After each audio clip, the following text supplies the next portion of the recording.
Good morning class. I am your SST teacher of class 7th. Today we will start new chapter of civics, which is chapter number 4, salient features of Indian Constitution, on page number 142. Open page 142. This chapter is little bit lengthy, that's why it takes 3 parts of this chapter.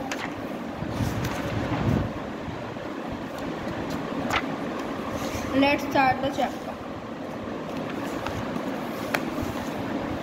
August 1947 is a great day in the long and eventful history of our motherland. जो अगस्त 1947 में जो अगस्त आया था वो एक बहुत ज़्यादा अच्छा क्यों था, क्योंकि हमें उस दिन इंडिपेंडेंस मिली थी, आज़ादी मिली थी ब्रिटिशर्स से।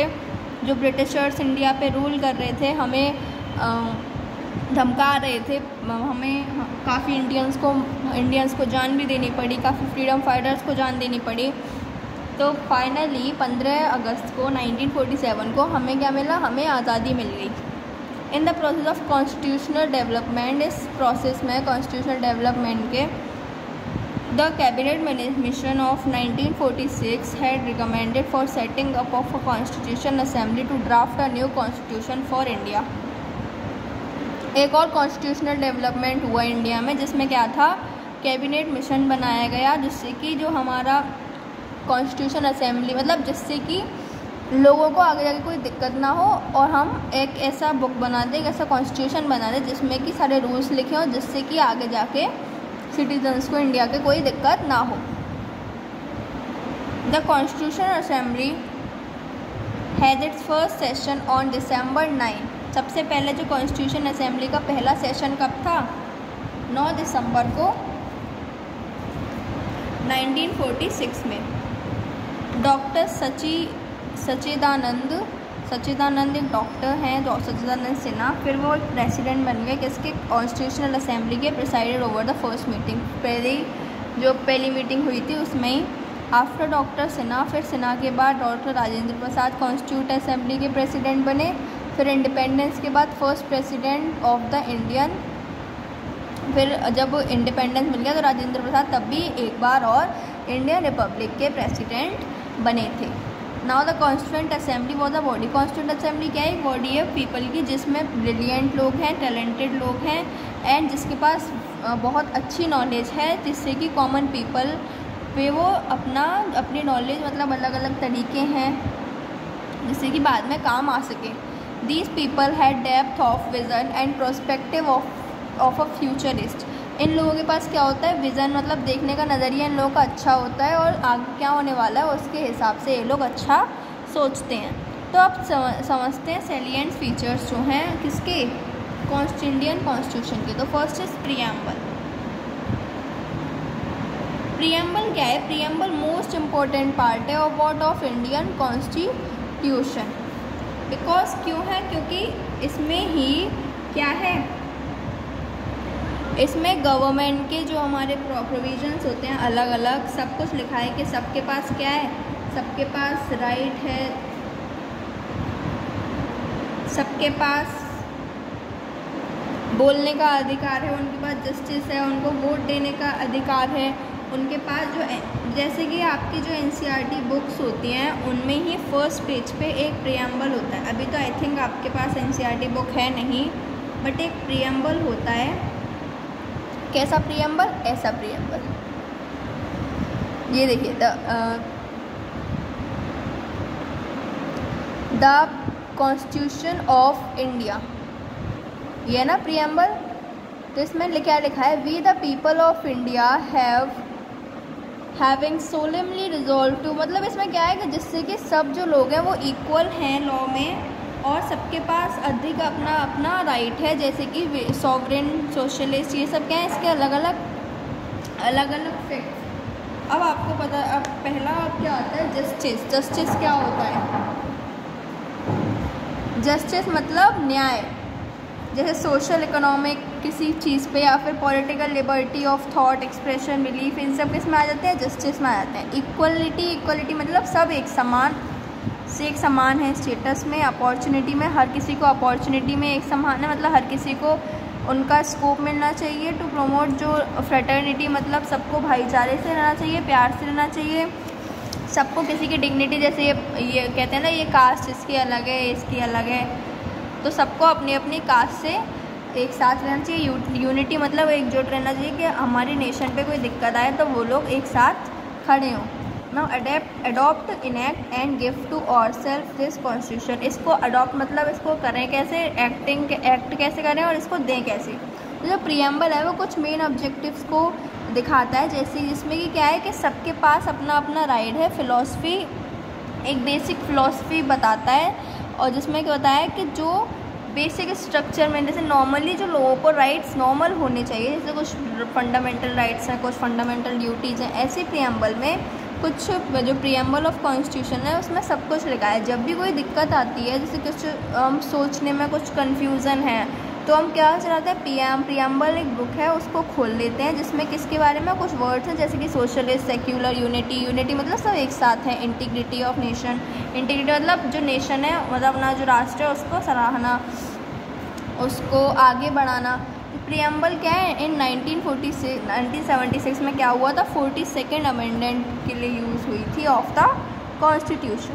प्रीएम्बल एट अ ग्लैंस, अब छोटे में ही प्रीएम्बल को देख लेते हैं, मतलब प्रीएम्बल को पढ़ते हैं।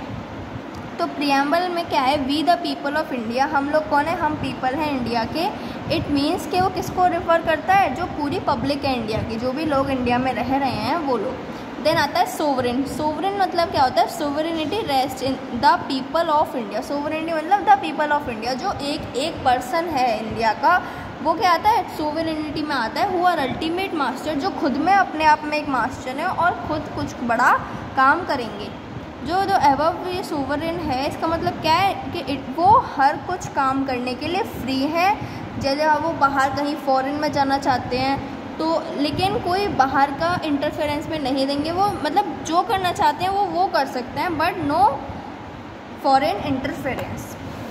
फिर है सोशलिस्ट, सोशलिस्ट मतलब एस्टेब्लिशिंग अ सोशलिस्ट सोसाइटी, मतलब खुद की अपनी सोच में थोड़ा एस्टेब्लिश, बढ़ावा देना। सेक्युलर, सेक्युलर मतलब जो कि कोई किसी का रिलीजन से कोई रिलेटेड नहीं होगा, सारे जो लॉज हैं सब इंडियंस हैं, जो सारे लॉज हैं रिलीजन्स के लिए सब इक्वल हैं, हर कोई फ्री है अपना रिलीजन चुनने के लिए, चाहे वो अमीर हो या फिर गरीब हो, किसी को कोई, सबको सब इक्वल है। जब हमें इंडिपेंडेंस मिली उसके बाद सब इक्वल हो गया, तो सोशल डिस्पैरिटीज़ थे वो कुछ बनी, लेकिन अब सब इक्वल है इन द फ्यूचर।